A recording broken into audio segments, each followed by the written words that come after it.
देवपितृ कार्याभ्याम न प्रमदितव्यम. देव आणि पितर यांच्या कार्यात हेळसांड करू नये असा उपनिषदांचा आदेश आहे. वडील, आजोबा आणि पणजोबा हे 3 देवतांसमान मानले जातात. त्यानुसार वडिलांना वसु समान, आजोबांना रुद्र देवतांसमान आणि पणजोबांना आदित्य देवता समान मानलं जातं. मातापित्यांच्या मृत्यूनंतर कोणीही त्यांना विसरू नये म्हणूनच बहुधा शास्त्रामध्ये त्यांचं दरवर्षी श्राद्धकर्म करण्यास सांगितलं असावं. नमस्कार, आपणा सर्वांचं शुभलाभ चॅनलमध्ये स्वागत आहे. श्रद्धया क्रियते तच्छ्राद्धम, अर्थात जे श्रद्धेने केलं जातं ते श्राद्ध होय. पितरांविषयी आदर बाळगणं, त्यांच्या नावे दान धर्म करणं, त्यांना संतोष वाटेल अशी कृत्य करणं हे वंशजांचं कर्तव्य आहे असं धर्मशास्त्र सांगतं. यात थाटामाटाची गरज नाही, तर गरज आहे प्रामाणिकपणा आणि विश्वासाची. आर्थिक स्थिती कोणत्याही प्रकारे मजबूत नसेल तर तशा स्थितीत गवताने श्राद्ध करता येतं असं शास्त्रात सांगितलं गेलंय. म्हणजे गवत कापून गाईला खाऊ घातल्यास देखील श्राद्ध केल्यासारखं पुण्यफळ मिळतं. गरज आहे ती श्रद्धा आणि भावनांची. आजकालच्या धावपळीच्या जीवनात जर तुमच्याकडे वेळ नसेल तर शुद्ध भावनेने पितरांचं स्मरण करा, गाईला घास खाऊ घाला. श्राद्ध पूर्ण विधींनी केलं पाहिजे, परंतु जर तुम्हाला वेळ आणि पैशांमुळे श्राद्ध करता येत नसेल तर तुम्ही अशा पद्धतीने करावं. सूर्यास्ताच्या वेळी ज्या ठिकाणी पक्ष्यांसाठी पिण्याचं पाणी ठेवलं जातं त्या ठिकाणी भक्तिभावाने तुपाचा दिवा लावा आणि आपल्या पूर्वजांचं स्मरण करून त्यांना वंदन करा. श्रीमद भगवद्गीतेच्या 7व्या अध्यायाचं पठण किंवा श्रवण करा. या अध्यायाचं पठण केल्यानं पितरांना मोक्ष मिळतो, पितृदोष आणि पितृपीडेपासून मुक्ती मिळते.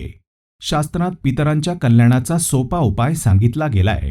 माणूस जन्माला येताच त्याच्यावर देव, गुरु आणि पितृऋण असतात.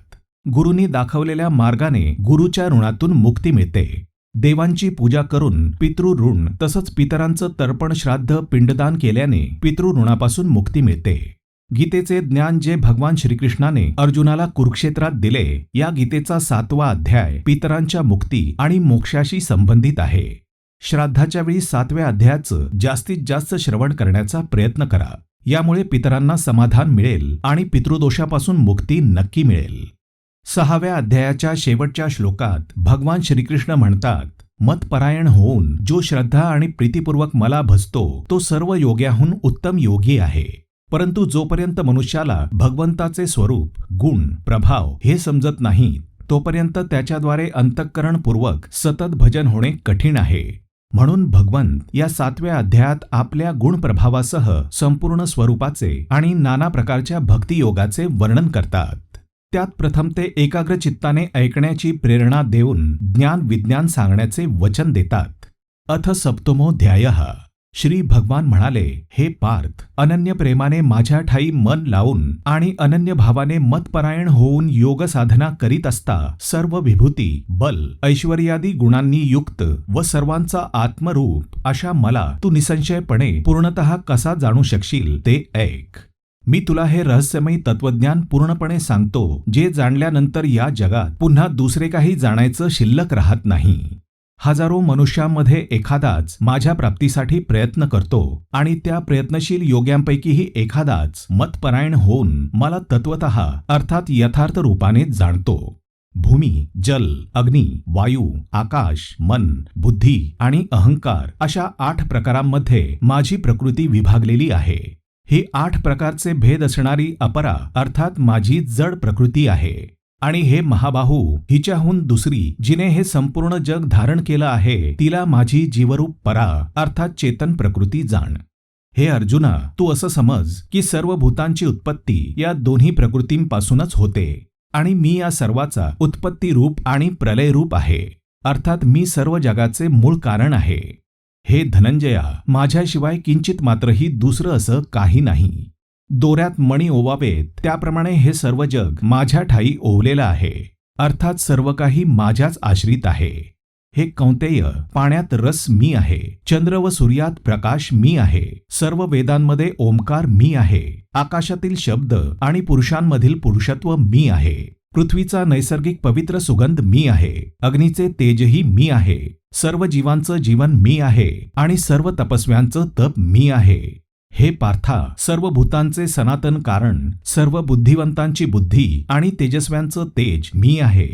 हे भरतश्रेष्ठ, बलवानांचं कामना आणि आसक्ती रहित बळ मी आहे. तसंच सर्व प्राणीमात्रांमध्ये धर्मानुकूल अर्थात शास्त्रानुकूल काम मी आहे. आणखीही जे सत्वगुणापासून उत्पन्न होणारे भाव आहेत आणि जे रजोगुणापासून तमोगुणापासून उत्पन्न होणारे भाव आहेत त्या सर्वांना तू माझ्यापासूनच उत्पन्न होणारे आहेत असे जाण. परंतु वास्तविक त्यांच्यामध्ये मी आणि ते माझ्यात नाहीत. गुणांचे कार्यरूप सात्विक, राजस व तामस या 3 प्रकारच्या भावांनी हे सर्व जग मोहित होत आहे. म्हणून या तिन्ही गुणांच्या पलीकडे असणाऱ्या मज अविनाशीला जाणत नाही. कारण ही अलौकिक अर्थात अतिअद्भुत त्रिगुणमयी माझी माया मोठी दुस्तर म्हणजे पार करण्यास कठीण आहे. परंतु जे पुरुष मलाच निरंतर भजतात ते या मायेचे उल्लंघन करून जातात अर्थात भवसागरातून तरून जातात. मायेने ग्रासल्यामुळे ज्यांचे ज्ञान हरपले आहे असे आसुरी स्वभावाला धारण केलेले मनुष्यांमध्ये नीच आणि दुष्कर्म करणारे मूढ लोक मला भजत नाहीत, माझी उपासना करीत नाहीत. हे भरतश्रेष्ठ, आर्त, अर्थार्थी, जिज्ञासू आणि ज्ञानी असे 4 प्रकारचे पुण्यशील भक्तजन मला भजतात. आर्त हा आपले दुःख दूर करण्यासाठी, अर्थार्थी धनप्राप्तीसाठी आणि जिज्ञासू ज्ञानी होण्यासाठी माझी भक्ती करतो. यांच्यापैकी ज्ञानी भक्त नित्य माझ्या ठायी ऐक्य भावाने स्थित झालेला असतो तरीही माझी अनन्य भक्ती करतो, म्हणून तो श्रेष्ठ भक्त होय. कारण मला तत्वतः जाणणाऱ्या ज्ञानीला मी अत्यंत प्रिय आहे आणि तो ज्ञानी मला अत्यंत प्रिय आहे. निसंशय हे सर्व भक्त मला श्रद्धेने भजणारे असल्याने उत्तम तर आहेतच, परंतु ज्ञानी तर साक्षात माझे स्वरूपच आहेत असे माझे मत आहे. कारण तो मतपरायण मनबुद्धीचा ज्ञानी भक्त अतिस्वरूप गतिस्वरूप अशा माझ्याच ठायी चांगल्या प्रकारे स्थित असतो. अनेक जन्मांच्या शेवटच्या जन्मी तत्वज्ञान प्राप्त झालेला पुरुष सर्व काही वासुदेवच आहे. अशा प्रकारे मला भजत असतो तो महात्मा अत्यंत दुर्लभ आहे. नाना भोगांच्या कामनेने ज्याचे ज्ञान हरपले आहे ते लोक आपल्या स्वभावाने प्रेरित होऊन त्या नियमांना धारण करून इतर देवतांना भजतात. अर्थात ज्या देवतेच्या पूजेसाठी जो नियम लोकांमध्ये प्रसिद्ध आहे त्यानुसार त्यांची पूजा करतात. जो सकाम भक्त ज्या देवतेच्या स्वरूपाला श्रद्धेने पूजण्याची इच्छा करतो त्या भक्ताची श्रद्धा मी त्याच देवतेप्रती स्थिर करतो. तो भक्त त्या श्रद्धेने युक्त होऊन त्या देवतेची पूजा करतो आणि त्या देवतेपासून माझ्याकडूनच दिल्या गेलेल्या त्या इच्छित भोगांना निसंशय प्राप्त करतो. परंतु त्या अल्पबुद्धी पुरुषांचे ते फळ नाशवंत आहे. तसेच देवतांची पूजा करणारे देवांना प्राप्त होतात आणि माझ्या भक्तांनी मला कसेही भजले तरी शेवटी ते मलाच प्राप्त होतात. मूढ लोक माझे सर्वश्रेष्ठ असे अविनाशी परमस्वरूप न जाणता मन इंद्रियांच्याही पलीकडील मज सच्चिदानंद परमात्म्याला मनुष्याप्रमाणे जन्म घेऊन भक्तिभावाला प्राप्त झालेला मानतात. आपल्या योगमायेचे अवतरण घेतल्यामुळे मी सर्वांना प्रत्यक्ष दिसत नाही, म्हणून हा अज्ञानी मनुष्य मज जन्मरहित आणि अविनाशी परमेश्वराला जाणत नाही, अर्थात मला जन्मणारा आणि मरणारा समजतो. हे अर्जुना, पूर्वी होऊन गेलेल्या, आता असलेल्या आणि पुढे होणाऱ्या सर्व प्राणीमात्रांना मी जाणतो, परंतु मला कोणीही श्रद्धाभक्तिरहित पुरुष जाणत नाही. हे परंतप, हे भारत, या सृष्टीत इच्छा आणि द्वेष यांच्यापासून उत्पन्न झालेल्या सुखदुःखादी द्वंद्वरूप मोहाने सर्व प्राणी अत्यंत अज्ञानतेला प्राप्त होत असतात. परंतु निष्काम भावाने श्रेष्ठ कर्मांचे आचरण करणाऱ्या ज्या पुरुषांचे पाप नष्ट झाले आहे ते आसक्ती द्वेषजन्य द्वंद्वरूप मोहातून पूर्णपणे मुक्त झालेले दृढनिश्चयी भक्त मलाच सर्व प्रकारे भजतात. जे मला शरण येऊन जरा मरणापासून सुटण्यासाठी प्रयत्न करतात ते पुरुष त्या ब्रह्माला, संपूर्ण अध्यात्माला, सर्व कर्मांना जाणतात. जे पुरुष अभिभूत आणि अधिदैव यांच्यासह तसंच अधियज्ञासह सर्वांचे आत्मरूप अशा मला अंतकाळी देखील जाणतात ते युक्त चित्त म्हणजे माझ्या ठायी चित्त स्थिर झालेले पुरुष मला जाणतात, अर्थात मलाच प्राप्त होतात. अशा प्रकारे उपनिषद, ब्रह्मविद्या आणि योगशास्त्र रूपी श्रीमद भगवद्गीतेच्या श्रीकृष्ण अर्जुन संवादात ज्ञान विज्ञान योग नामक 7वा अध्याय संपूर्ण झाला. कमेंट बॉक्समध्ये जय श्रीकृष्ण लिहायला मुळीच विसरू नका. आज एवढंच, पुन्हा भेटूच. व्हिडिओ आवडल्यास प्रतिक्रिया देऊन मनोबल वाढवा.